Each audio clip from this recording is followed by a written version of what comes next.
Marcel Eurlings, maar ook Eddie Jansen. Beiden zijn geblesseerd aan een hand, maar doen vandaag toch mee.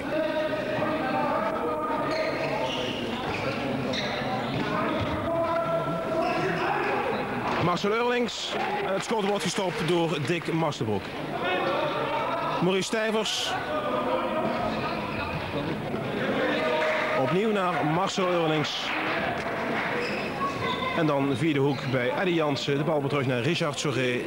En middenopbouwer Remor Stijvers. Hier in beeld. Richard Soré.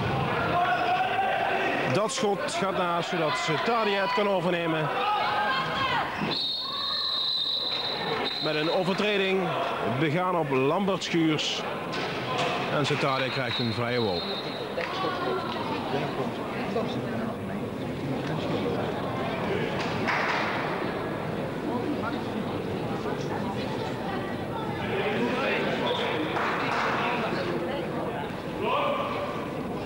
Een belangrijke wedstrijd tussen Blauw-Wit en Setadia, want voor Blauw-Wit gaat het natuurlijk om de kwalificatie voor de na-competitie. U weet, de eerste 6 gaan straks door. Blauw-Wit op dit moment de 7e. Het heeft 4 punten achterstand, terwijl hier het schot werd gelost, maar goed gestopt door Mark Boers. 4 punten heeft Blauw-Wit achterstand op VNL, de nummer 6. En Setadia staat er natuurlijk veel beter voor, bovenaan de ranglijst met 24 punten. Gevolgd door Aalsmeer met 23 en Arnhem met 22.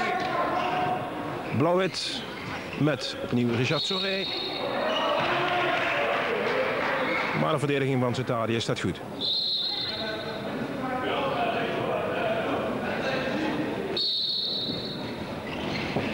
Marcel Eurlings.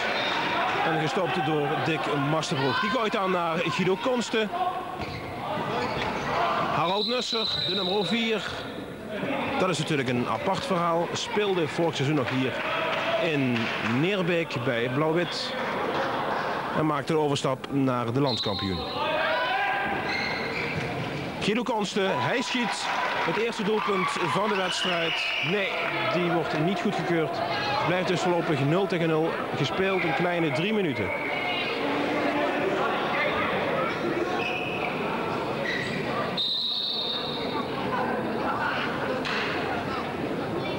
Voor aanvang van het seizoen speelden beide ploegen ook tegen elkaar in de Supercup. Toen won Blauw-Wit na het nemen van strafworpen. Heel verrassend. En in de eerste wedstrijd voor de competitie speelden beide ploegen uiteraard weer tegen elkaar. En toen won Setadia in eigen huis met ruime cijfers.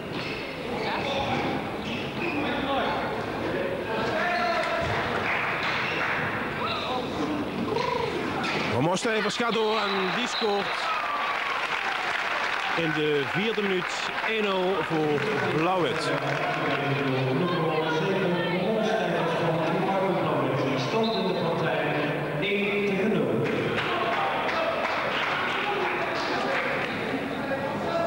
Afgelopen donderdag speelde Blauw-Wit in en tegen Aalsmeer.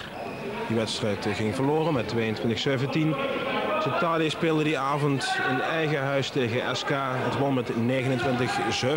Ruime cijfers. Terwijl Guido Konste de bal afgeeft, doet dat slordig naar Patrick van Olfen.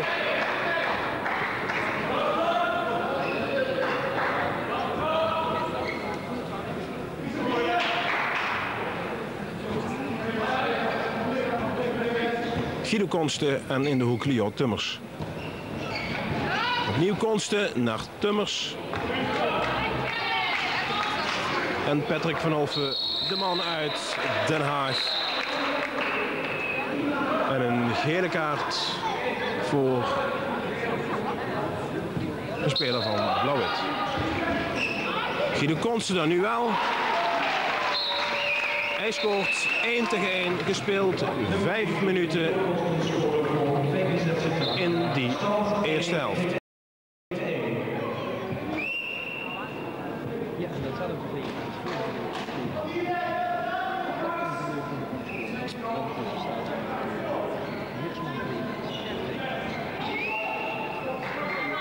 De winst voor Blauw-Wit is vanavond een absolute noodzaak. Wil men zich nou kwalificeren bij die eerste 6, terwijl hier Remor Stijvers scoort, beheerst Hij zag een gat in de defensie van Cetadia en maakte daar dankbaar gebruik van. Hij brengt op het scorebord 2-1 in het voordeel van Blauw-Wit.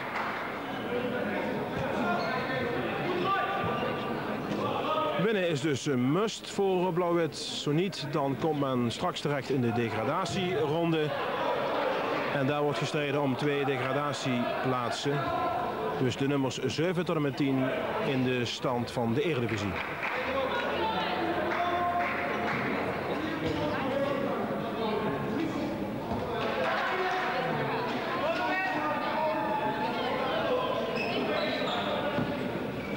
Van Stijvers, Marcel Eurlings en naar Maurice Stijvers.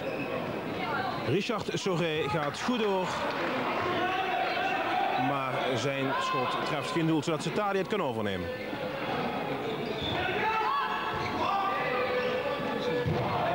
Slecht schot van Guido Konsten.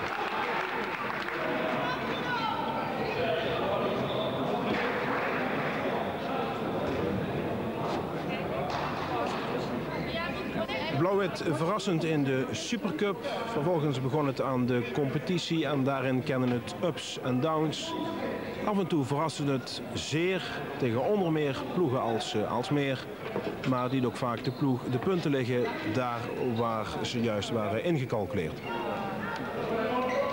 Wissel met, ja, keurig, Marcel Eurlings.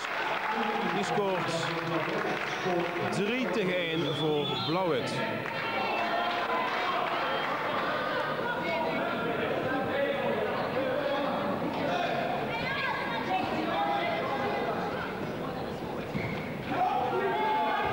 Guido Vreuls. Slordige paas komt dan toch terecht. Nee.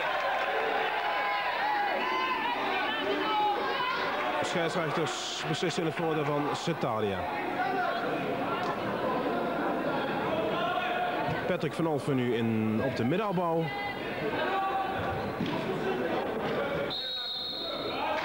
Van Olfen met rug nummer 10.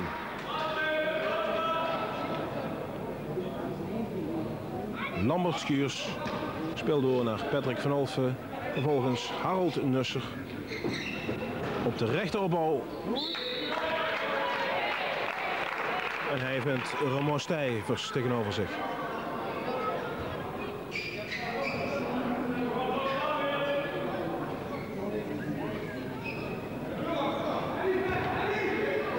Goeie doorloopbal van Vreuls.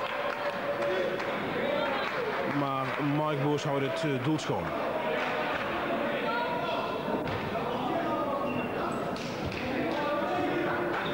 Een nieuwe aanval in de 9e minuut met die stand van 3-1.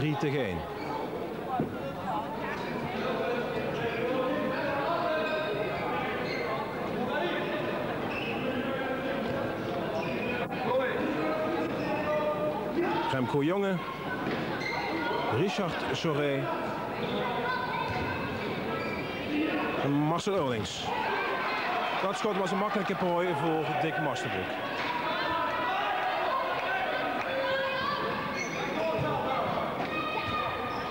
Leo Tummers.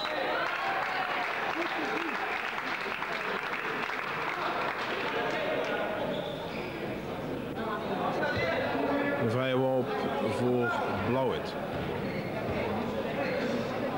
Blauw-Wit moet natuurlijk kijken voor de snelle tegenaanvallen van Cetadia, want dat is de kracht van de ploeg uit Sittard. Hoewel het de laatste weken geen al te beste indruk achterliet. Denk maar aan de wedstrijden tegen Arnhem. Denk ook maar aan de derby tegen VNL. En eerder tegen Aalsmeer. 3 keer ging het onderuit, terwijl nu het schot wordt gelost via Richard Soré. Dat was zwak. Dick Masterbroek. En Guido Konsten speelt weer door naar Patrick van Olfen. En het schot is voor Mark Boers.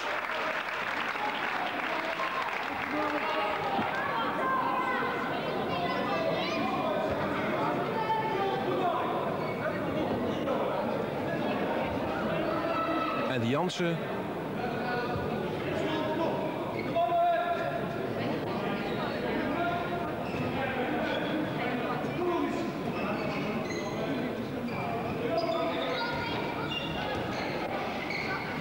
Richard Soré en Marcel Eurlings. Schiet erg vaak, maar nog weinig doeltreffend. Goed onderschept van Blauw-Wit. Marcel Eurlings nu. Hij wordt getorpedeerd door Patrick van Olven.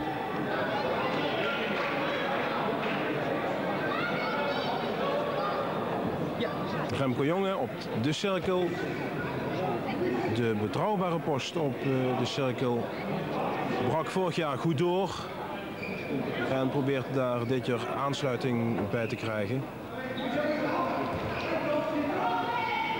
En zegt, nou vooral van de opbouwers moet de dreiging komen en dan zal ik ook beter kunnen spelen. Stade komt niet tot een tegenaanval.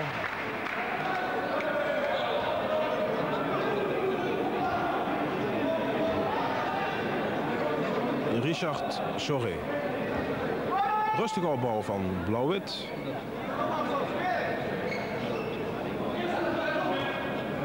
Blauw-Wit met op de bank Paul Koenen. Die ook regelmatig speelt en dus een dubbele functie heeft als speler-trainer.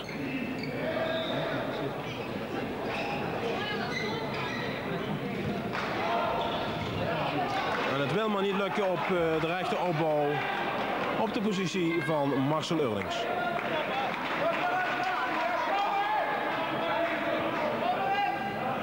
Gespeeld 12 minuten met dus die voorsprong van 3-1 voor Blauw-Wit in een tot dusver vrij matte eerste 10 minuten.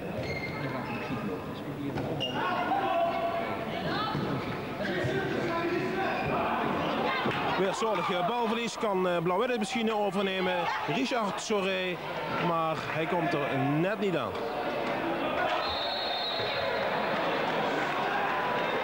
Levert dan commentaar en dan mag hij voor 2 minuten naar de bank.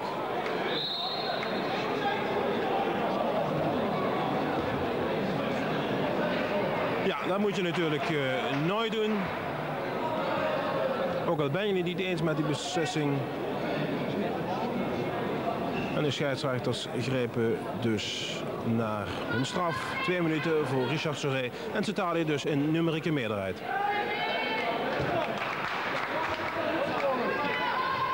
Kijken of ze dat kunnen benutten.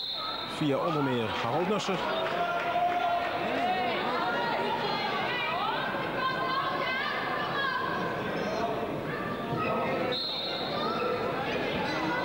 Diezelfde Nusser speelt samen met Lambert Schuurs.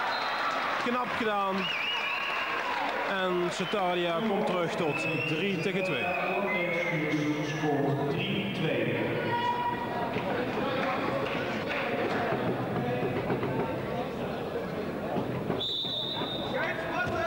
Setalia dat sinds dit seizoen ook in de middaguren traint.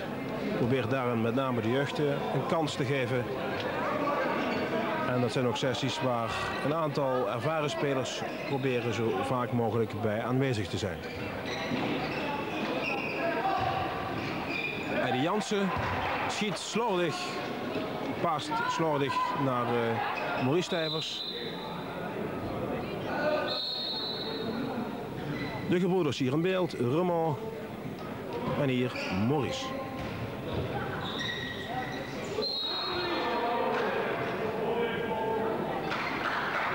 Maurice Stijvers sinds dit seizoen weer teruggekeerd bij Blauw-Wit.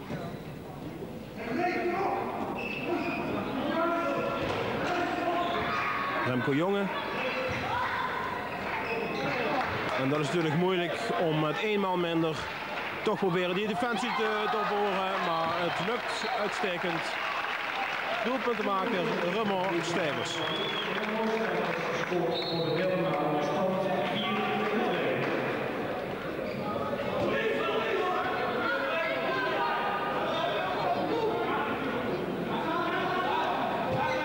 Dus daarna Guido Konsten. En op de andere kant Patrick van Olven.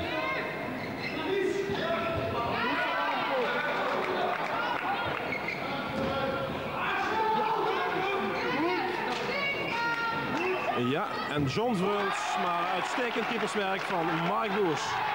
Aan de andere zijde dan snel Remco Jonge en die maakt het beheerst af En brengt Revival Blauw-Wit op een 5-2 voorsprong.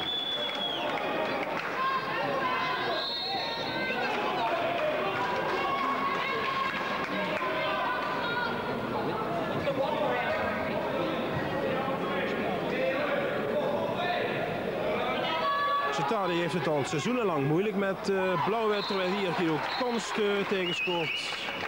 En de stand brengt op 5-3.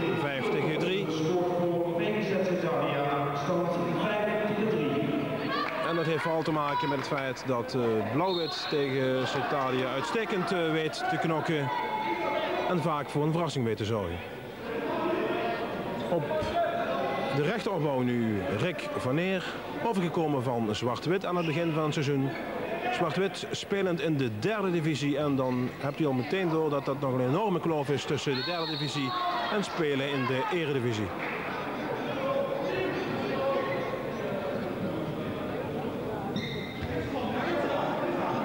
Rick van Neer.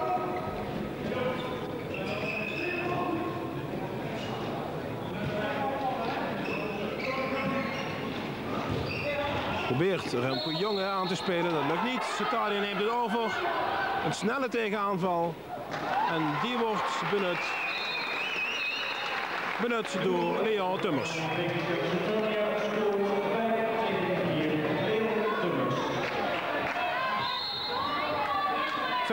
de stand, nog altijd in het voordeel van Revival Blauw-Wit. Na deze wedstrijd zijn er nog maar 2 competitiewedstrijden. Onder meer volgende week tussen VNL en Blauw-Wit. Opnieuw dus een derby in de Vaderlandse Hammelcompetitie. Aan de andere zijde Patrick van Olven. En die maakt het Karwei keurig af in de 21ste minuut. Stand gelijk 5-5.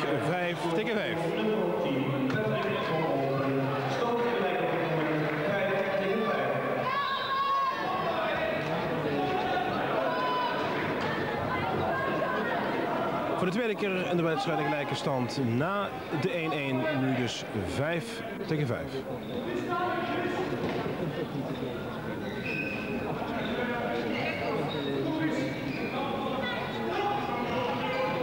Richard Soré, Raymond Stijvers, wordt aangepakt in tweede instantie en houdt daar een vrije worpen over.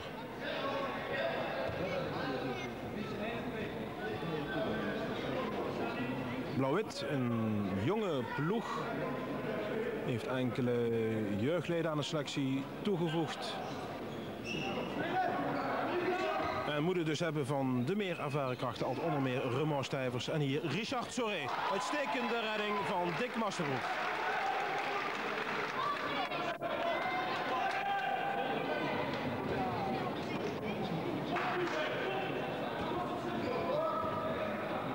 Leon Tummers probeert het met Lambert Schuurs.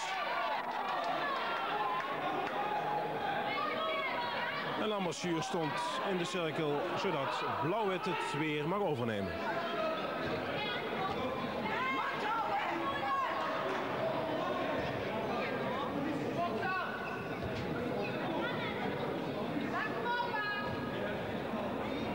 Tot dusver niet hoogstaand deze derby tussen Blauw-Wit en Cettardia. Maar de belangen zijn natuurlijk dermate groot, met name voor Blauw-Wit, dat je tot dusver niet hoogstaand spel mag verwachten.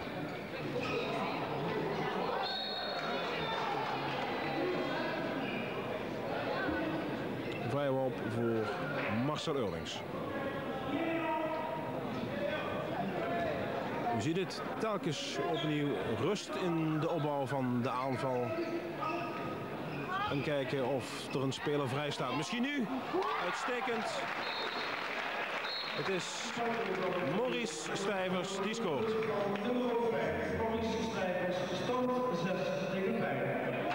Voorsprong dus opnieuw voor Blauw-Wit. 6-5 gespeeld. 23,5 minuut.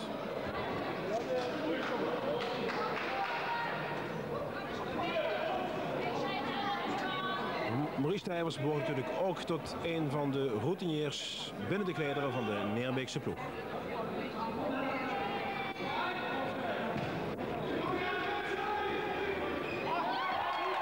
Slordig balverlies van Setardia. Patrick van Olven die daar de bal naar de zijkant gooit. En dus opnieuw balbezit voor Blauw-Wit.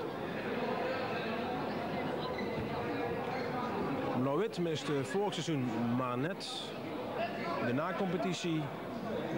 En kijkt dus nu tegen een achterstand aan van 4 punten ten aanzien van buur VNL.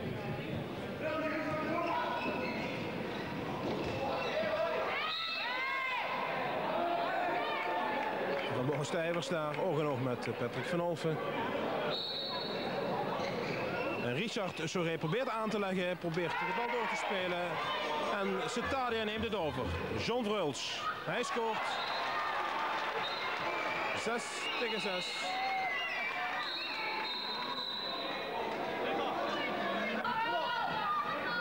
Leo Tummers. Paul Dusser. Slordig. En dan is het een makkie voor Mark Boers. Mark Boers, een broer van Theo Boers, keepend bij VNL. En ook Mark stond daar enige tijd onder de lat. En verhuizen dus naar Neerbeek. Om dus bij de nummer 7 van de ranglijst te gaan spelen. Het lopje is meer dan keurig. Het lopje van Remo Stijvers. Stand 7-6.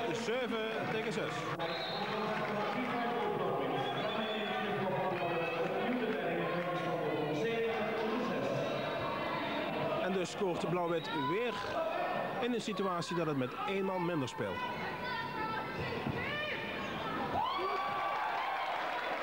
Ja, en dat is tekenend voor Setardia op dit moment. Als je dan al met 1 man meer speelt, dan moet je het natuurlijk heel anders aanpakken.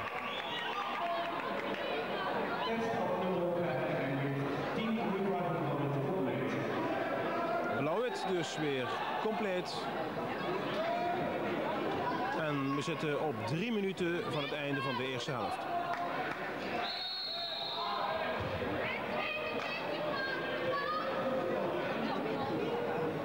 Opnieuw een gele kaart aan het adres van Setardia. Dit keer voor Patrick van Olven.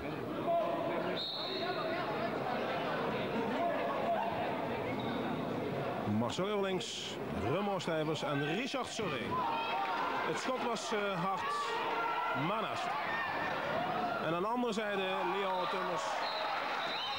Hij benut de drag-out en brengt Setardia weer op gelijke hoogte.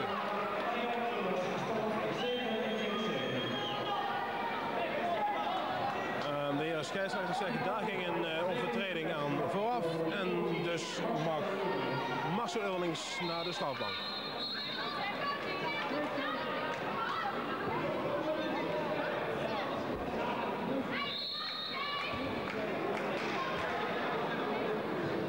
Ja, dat is natuurlijk niet makkelijk voor een ploeg om opnieuw met 1 man minder te moeten spelen. En dat bij die stand van 7-7. Remco Jonge. Richard Soré. En Maurice Stijvers.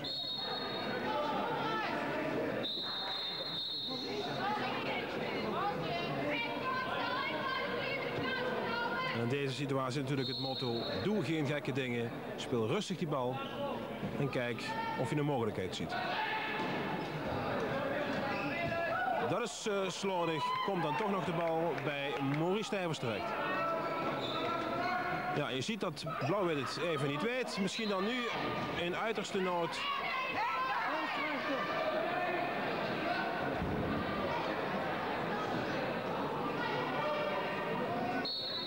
Maurice Stijvers.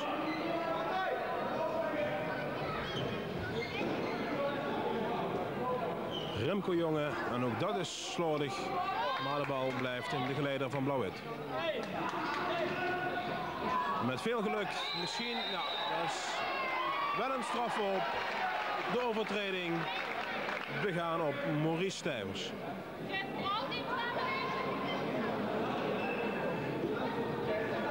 En daarmee hebben we nog zo'n 40 seconden te gaan in die eerste helft. met de strafworp van Paul Verjans. En hij scoort, brengt zijn ploeg op voorsprong 8-7. De tweede helft van Revival Blauw-Wit tegen VGZ Cetadia met de ruststand dus van 8-7 in het voordeel van Blauw-Wit. Balbezit voor Cetadia met rugnummer 10 Patrick van Olffen. En op de middenbouw Harald Nusser. Guido Konsten naar Van Olffen. En Leo Tummers. Overtreding. En dus mag Blauw-Wit de voorsprong van 8-7 gaan verdedigen. Een matige eerste helft waarin Blauw-Wit het meerder had van het spel. Niet weliswaar veel kansen liggen, maar speelde wel naar de mogelijkheden. In tegenstelling tot Cetadia dat enorm tegenviel in die eerste helft. En eigenlijk niet liet zien dat het op dit moment de koploper is in de Eredivisie. Blauw-Wit via Marcel Eurlings. En hij scoort 9-7.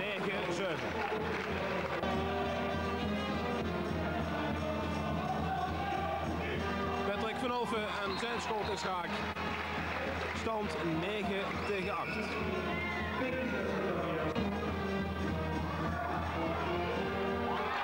Dit keer wel. En hij brengt zijn ploeg op 10-8.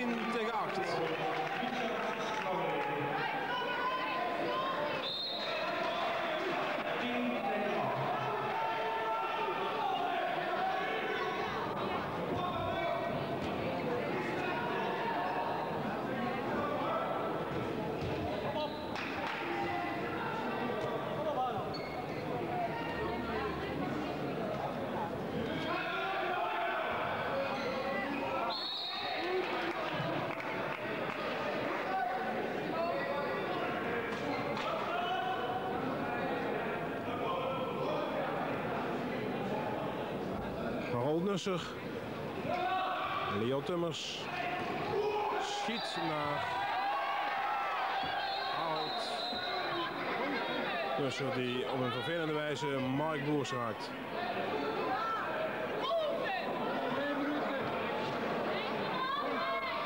Ja, je zou bijna zeggen uitgerekend Harald Nusser. Vorig seizoen nog spelend bij Blauw-Wit. Beide wegen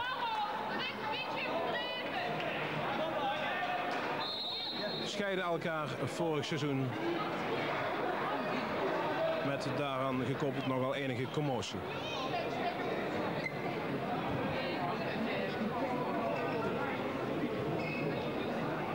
Martijn Kunne.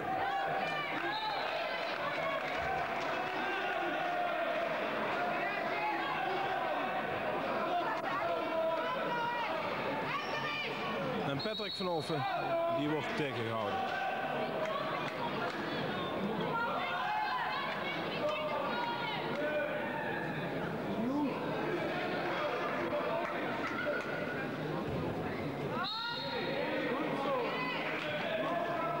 De verdediging staat op dit moment. Staat naar behoren. Guido Konsten. En zijn schot gaat onder Mark Boers door.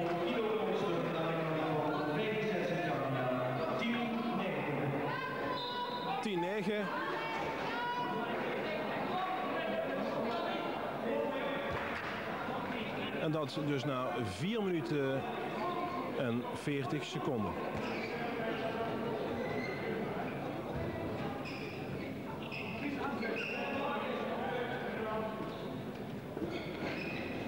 Mooi Stijvers probeert het naar Remco Jonge. Bal wordt onderschept en John Vreuls probeert het uit een breakout.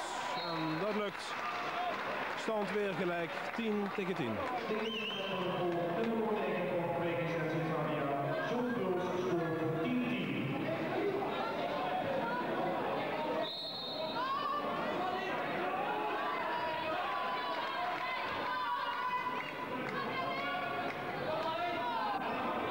Eddie Jansen en dus op de linker opbouw Richard Soré.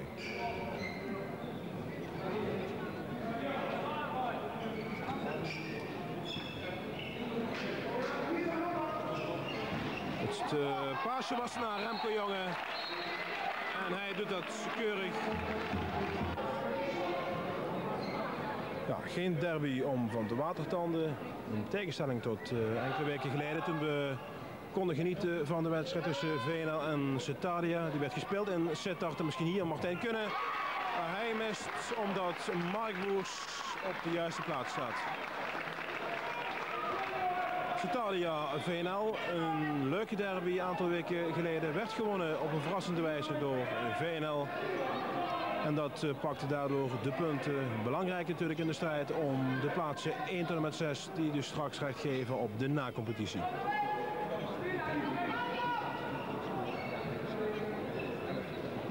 (11-10) nog. Altijd in het voordeel van Blauw-Wit. Met het schot aan Marcel Eurlings op de handen van Dick Masterbroek.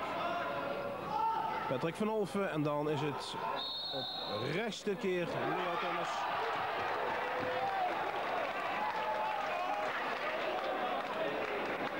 En de heren Vens en Van Olven die fluiten het voordeel van Blauw-Wit.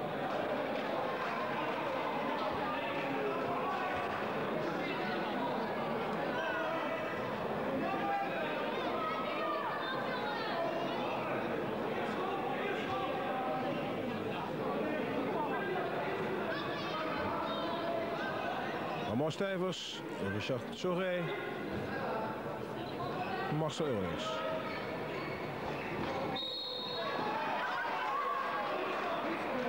Veel fouten aan beide zijden. En dit keer werd een overtreding begaan en dus houdt Blauw-Wit er een vrije worp in over.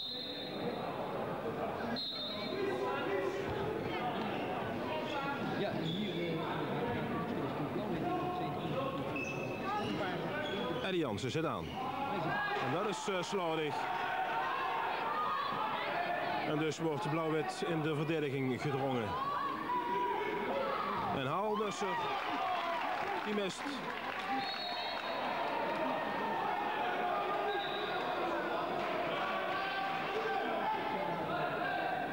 Leo Tummers. Van Olven, ook zijn rol tot dusver is beneden peil. Strafworp. Beslist de scheidsrechter. En kijken hoe Mark Boers dat gaat doen. Mark Boers in het doel, tegenover zich Patrick van Olven. Het duel wordt gewonnen door Mark Boers.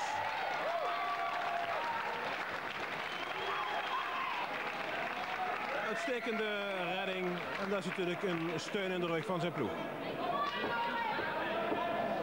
Boers die ook al een hoofdrol voor zich opeiste in de Supercup in september vorig jaar, want toen speelden beide ploegen tegen elkaar in de Supercup. Met Blauw-Wit dus als de grote underdog en Cetadia als de huishoge favoriet. En uiteindelijk na het nemen van penalties won Blauw-Wit die Supercup. Marcel Eurlings op de handen van Lammersuurs. Want Cetadia neemt het over via Guido Konste en Patrick van Olven. Opnieuw Konste, Patrick van Olven.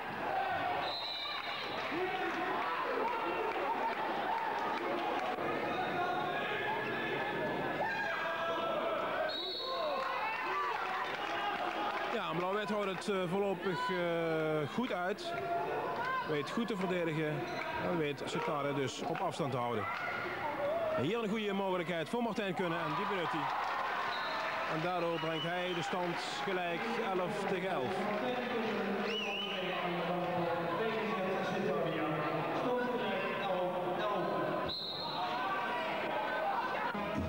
Zes man, maar met 5 man op het veld. 5 spelers en uiteraard 1 keeper.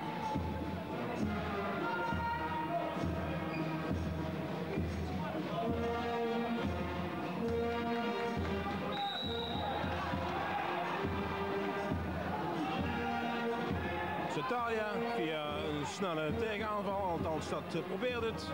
Harold Nusser. En Citadia kan niet echt gebruik maken van die breakout. Normaliter het wapen van de landskampioen. Maar deze wedstrijd komt dat vooralsnog niet tot uiting. Nusser probeert het alleen.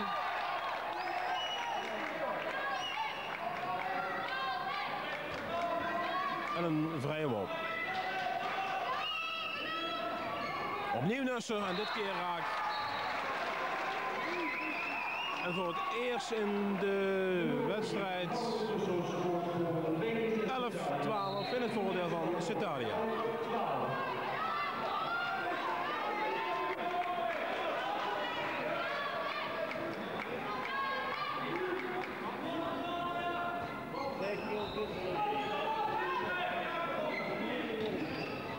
Precies 15 minuten gespeeld.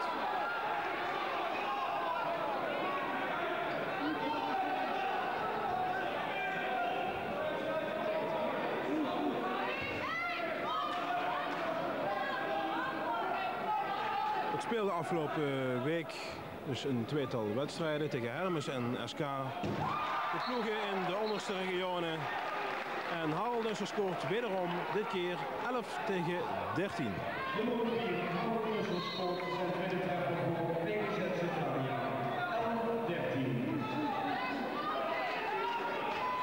En wat is het antwoord van Blauw-Wit op die achterstand van 13-11?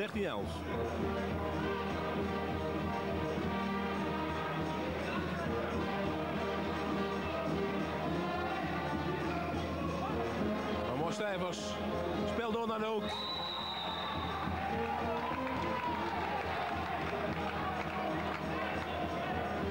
En de scheidsrechters wijzen naar de strafworplijn. Zodat Blauw-Wit de mogelijkheid krijgt om terug te komen. Remke Jonge gaat zich met dat erbij bemoeien.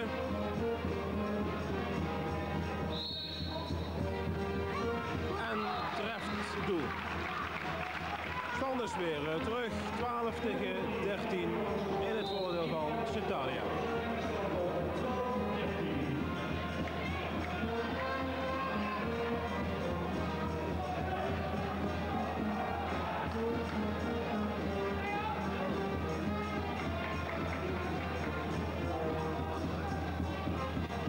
Harold Nusser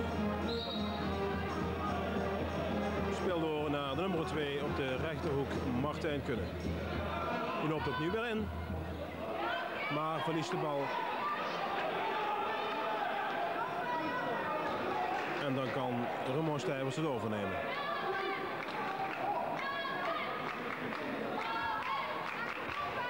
We zien hier op de rug met nummer 4 Rick van Eer. Speelde ook in de eerste helft een aantal minuten. En dus nu als invaller van Richard Soré. Met links Paul Verjans. Mooi Stijvers. Dat is slordig.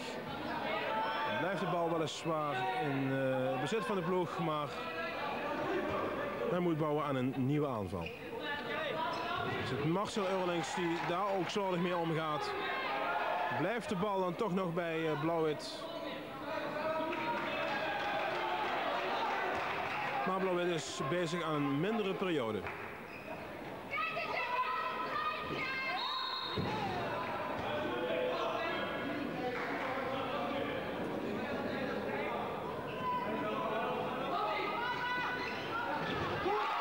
En dat schot komt op naam van Marcel Eurlings. En hij brengt beide ploegen weer op gelijke hoogte, 13-13.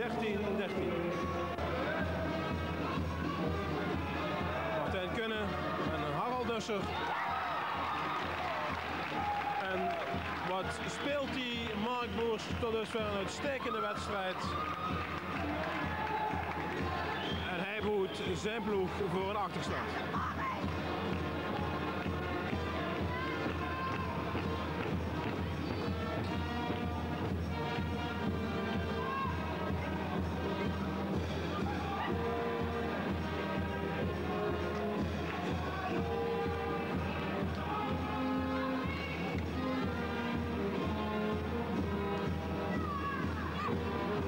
doelpunt van Marcel Eurlings.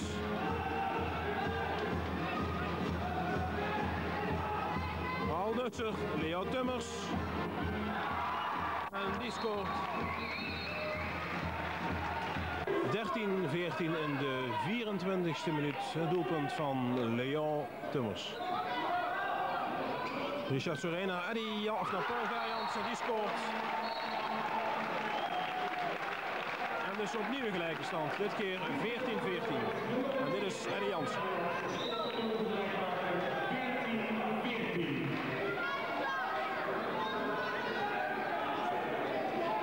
En zo blijft de spanning natuurlijk in deze wedstrijd. Nogmaals van een matig gehalte, maar de spanning vergoedt veel.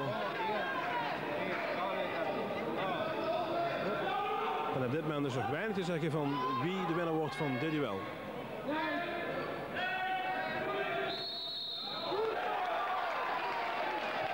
Aanvallende fout van Cetardia.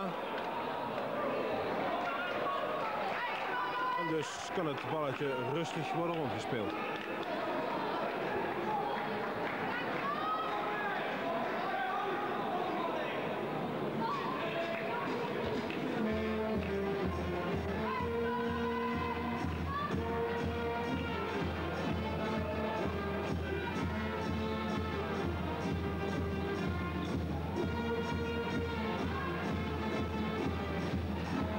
Bal naar Remke Jonge.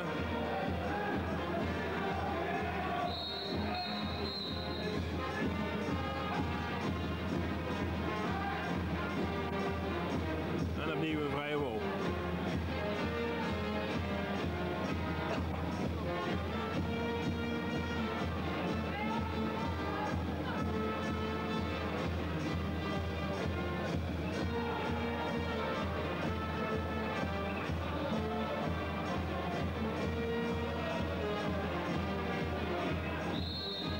Remke Jonge naar Marcel Eurlings.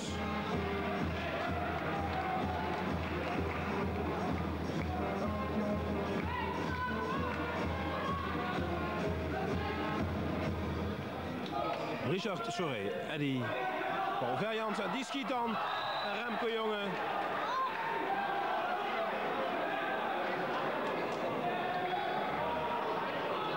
Maar zijn schot wordt gecontroleerd door Dick Masterbroek.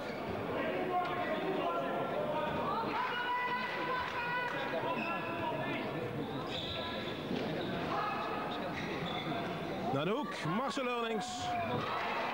En ook dat feest gaat niet door. En misschien aan een tweede instantie. Nog te gaan een 4,5 minuut. Met die stand van 14-14.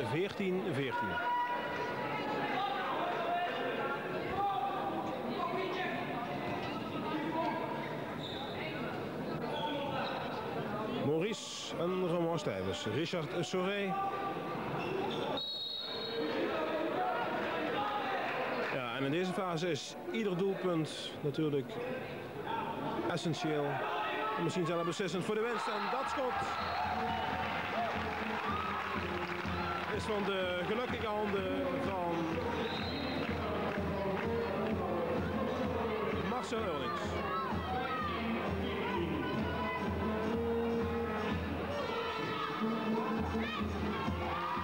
En opnieuw beide partijen weer gelijk. 15-15. Doelpuntenmaker Leo Tummers.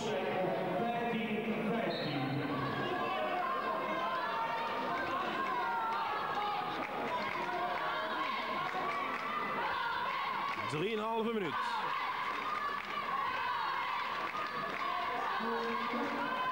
Er wordt nog even besproken welk systeem wordt gespeeld. En de bal circuleert in de ploeg. Met het balletje op Remke Jonge.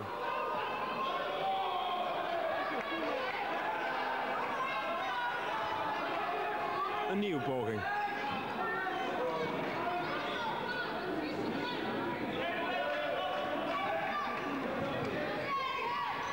En dat is uiterst slordig. Lammertsuurs neemt het over. En die mist.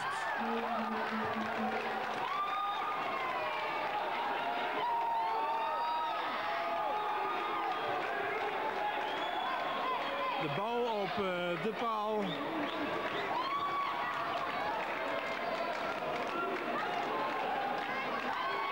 En daar zat het engeltje op de doelpaal bij Mark Boers. Zodat we nog altijd die gelijke stand houden van 15-15.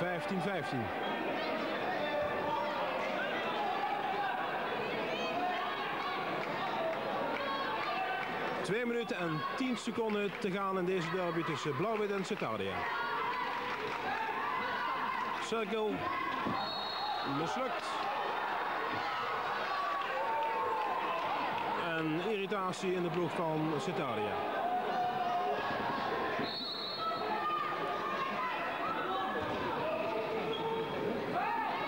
Marcel Eurlings, Richard Soré en Paul Verjans.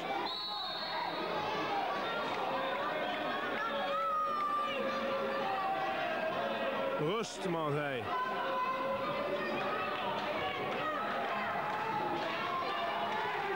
Want er is nog slechts te gaan, anderhalve minuut.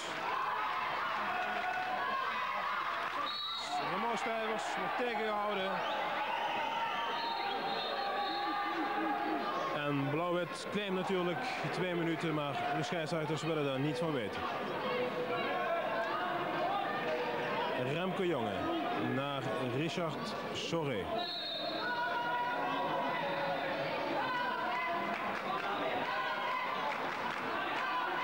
En welke vondst leidt tot een doelpunt?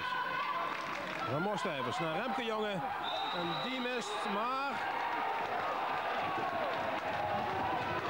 de scheidsrechters wijzen naar de penaltylijn. En dus krijgen we met nog amper een minuut te spelen een nieuwe mogelijkheid voor Blauw-Wit vanaf de strafhoplijn. En die bal gaat genomen worden door Paul Verjans en zou wel eens beslissend kunnen zijn.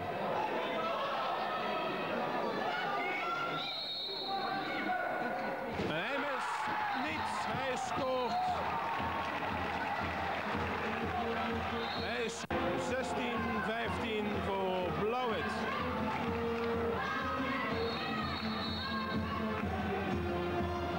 Scheidsrechters stoppen de tijd.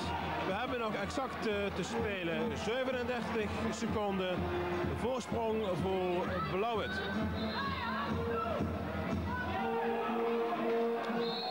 En wint Blauw-Wit, dan behoudt het een goede mogelijkheid op de nacompetitie. Hoewel het natuurlijk ook die andere wedstrijden zal moeten winnen. Daar een opstootje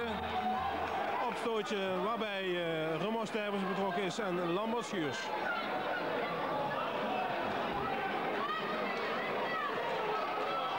...26 seconden nog.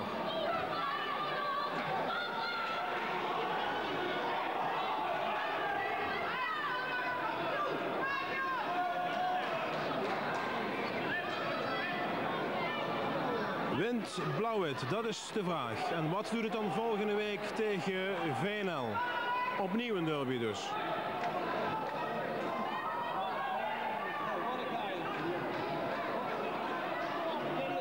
En loopt Citardia tegen zijn 4e nederlaag aan in deze competitie.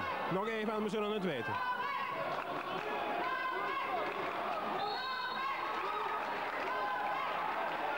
Vrije worp voor Citardia.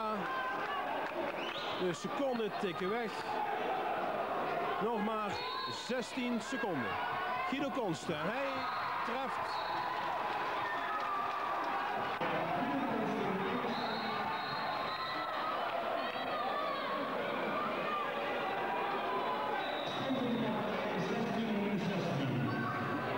tegen 16 en nog maar 2 seconden.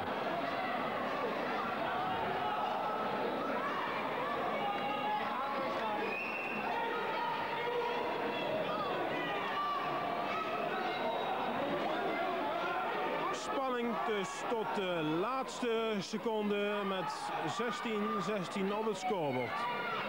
En wat kan die vrije worp nog opleveren? Handen in de lucht bij Citardia.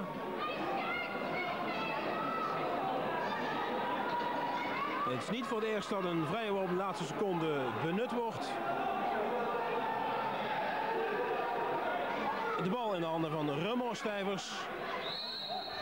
Hij probeert over te spelen, maar dat is het einde. 16 tegen 16, dat is de eindstand van deze derby. Af en toe met irritaties aan beide zijden. Ook Paul Koenen die zich nu opwindt. Paul Koenen in het trainingspak.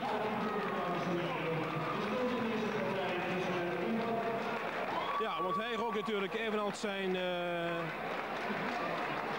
ploeggenoten de winst in die laatste seconde bij de voorsprong van 16 tegen 15. Zo mocht het niet zijn. Deze derby werd onbeslist 16 tegen 16. In een matige partij handbal, maar wel spannend tot de laatste seconde. En eigenlijk had Blauw-Wit meer mogen verdienen vandaag tegen een uiterst tegenvallend Cittadia.